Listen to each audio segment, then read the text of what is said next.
Okay, hello and welcome to the Tainted Tavern. I've got the hat, I've got the pipe. So today I'm going to be talking about the two Sherlock Holmes movies that starred Robert Downey Jr. as Sherlock Holmes and Jude Law as Dr. Watson. The two movies that were directed by British director Guy Ritchie, that is 2009's Sherlock Holmes and 2011's Sherlock Holmes and the Game of Shadows. So alas, without further ado, the game is afoot. Come into the Tainted Tavern, come sit a while for free. We talk about our musings and devices we've been using.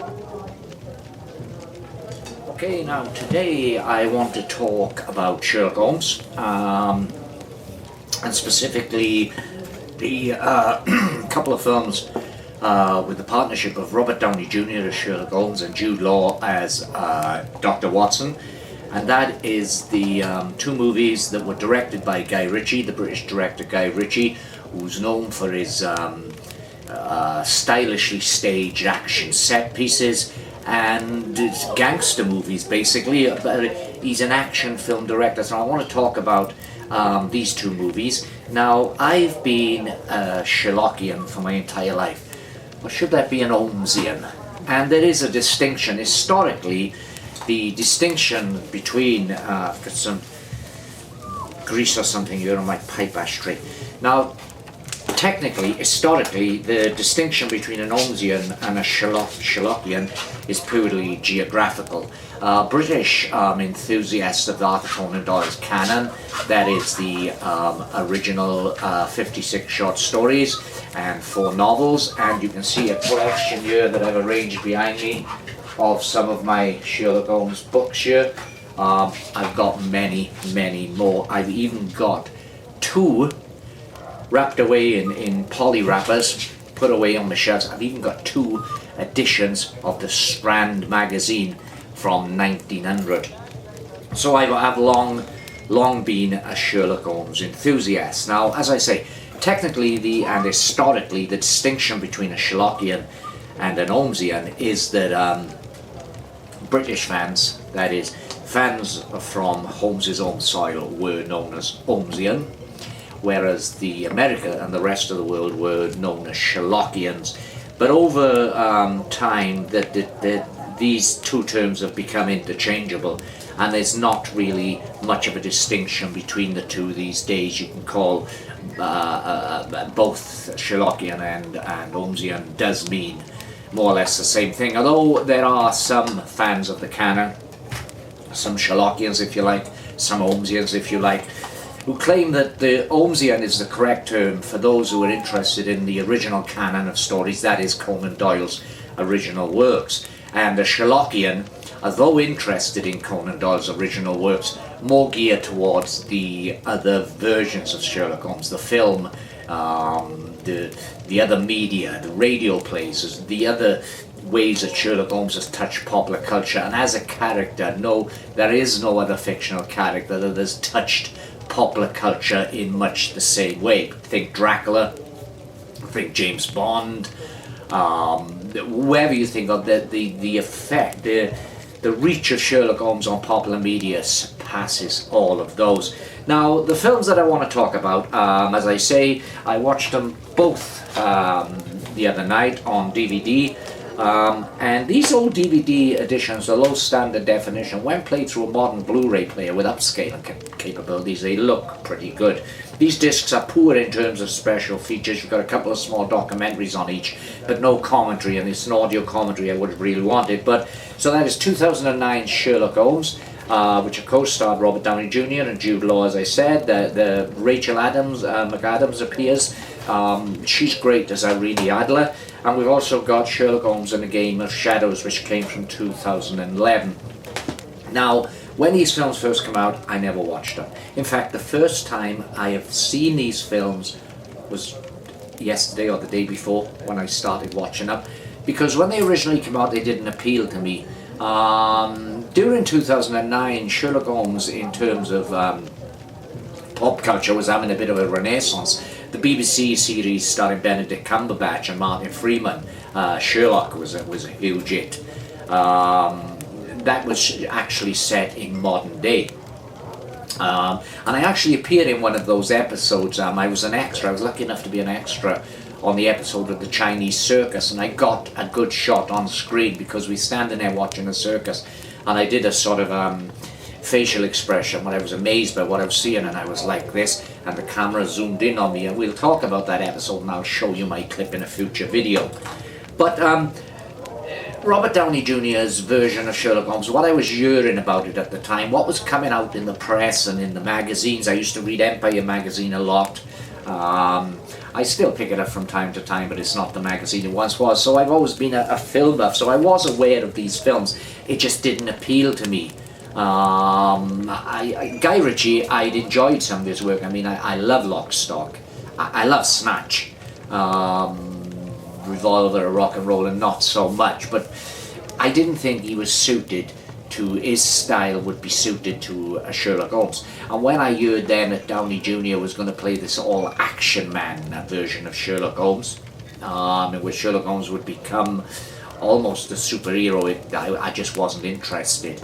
And that was my own snobbery, I suppose, because when you think back over the various movie adaptations of Sherlock Holmes over the years, Basil Rathbone's Sherlock Holmes, whom I love, was something of an action man. But you've got to put it into perspective. These films were made in the 40s.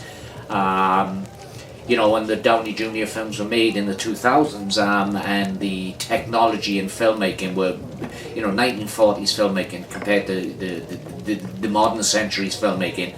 1940s filmmaking becomes prehistoric, so who knows how much more action the Basil Rathbone Holmes would have been involved in back in the day, are they the technology that filmmakers have today. I've made some notes here because there are several aspects I want to pick up on. Now what I will say about these films, I quite enjoyed them. They were entertaining, and I have got some good things to say about Downey Jr.'s portrayal of Sherlock Holmes, a few good things. And Jude Law, especially as Watson, was very impressive. But overall, these are not my type of Sherlock Holmes movies. I don't consider them to be a faithful version of the character. But there are some provisos on that, because there are certain areas of Downey Jr.'s performance when I think he gets Holmes spot on. But for action-adventure films, they're great. And I also think that Downey Jr.'s version of Sherlock Holmes is closer to the original character from the canon than Benedict Cumberbatch's was. I do think it's a better portrayal of Holmes that we got in this than Benedict Cumberbatch's version. But then that's a little unfair as well, because they are totally different beasts. Cumberbatch's portrayal of Sherlock Holmes, particularly in the first few seasons of Sherlock, the TV series, was brilliant, and he was that intellectual character, which Holmes is the character we love. He was that intellectual character, and you'd see his thought processes cleverly done in the BBC series. But as it went on, particularly after they killed Holmes and brought him back, which was their nod to the Reichenbach Falls story, The Final Problem, in which Holmes and Moriarty went over the Reichenbach Falls, which is also depicted in Game of Shadows. At the finale of Game of Shadows, the so-called death of Sherlock Holmes. But after that, I think the BBC series totally went into fantasy land, and the stories became unbelievable, and Cumberbatch's portrayal of Holmes became more mystical rather than science-based. And that's just my opinion.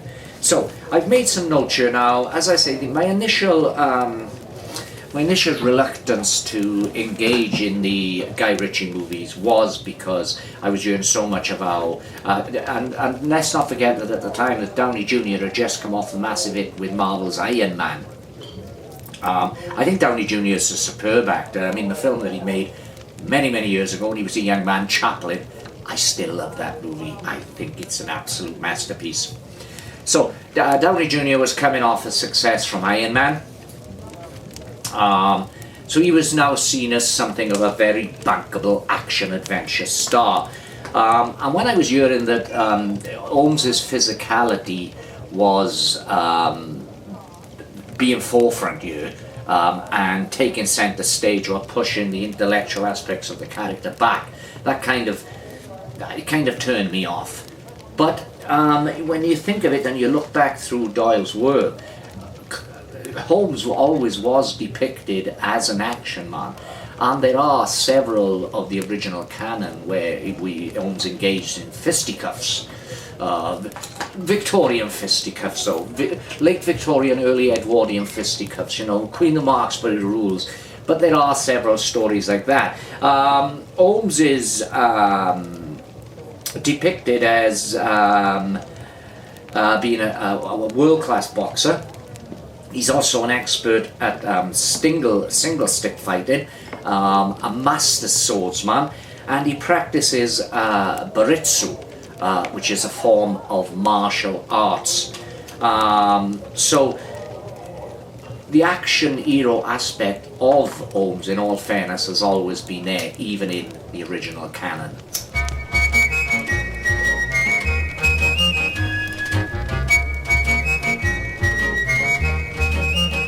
As I watch the sun descending and the birds fly home to rest, in the hush when day is ending, that's the hour when I feel blessed, smoking my pipe.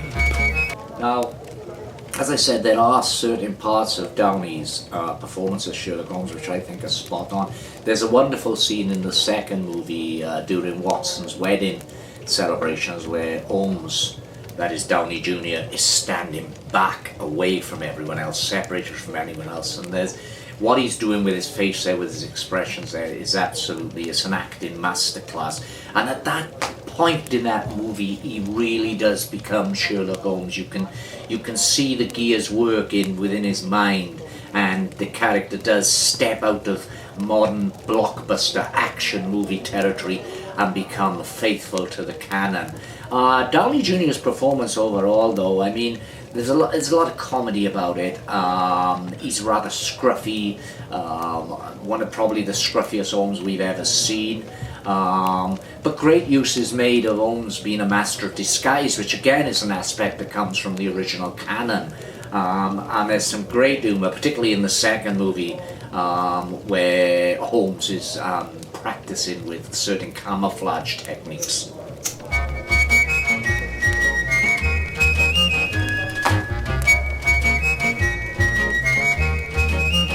As I watch the sun descending and the birds fly home to rest, in the hush when day is ending, that's the hour when I feel blessed, smoking my pipe,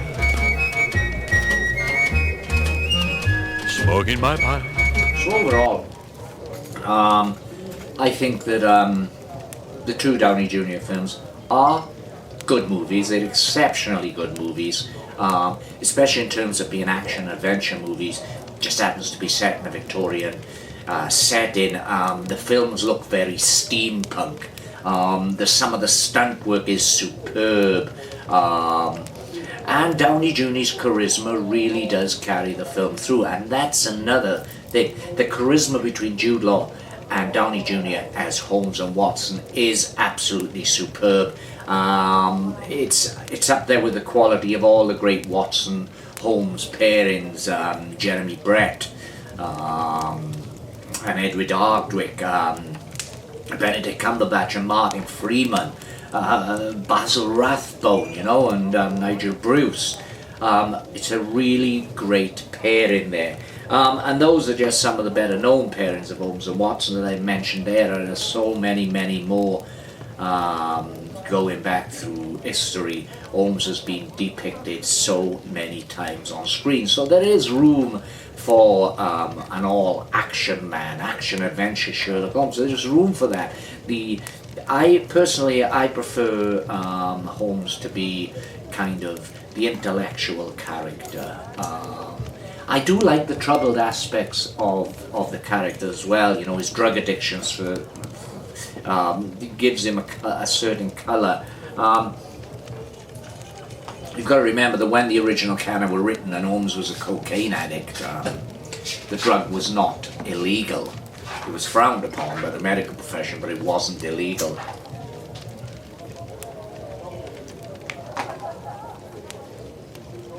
yeah, overall, I think these two movies, A Game of Shadows and Sherlock Holmes, are okay. I prefer the second one just because that involves Moriarty and it depicts the battle at the Reichenbach Falls in the canon, which is how Holmes originally defeated Moriarty by his use of martial arts.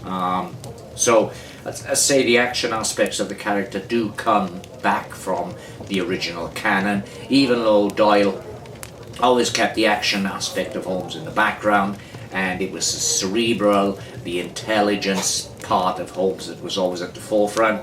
These seem to go the other way, although Downey Jr.'s Holmes does display remarkable intelligence from time to time.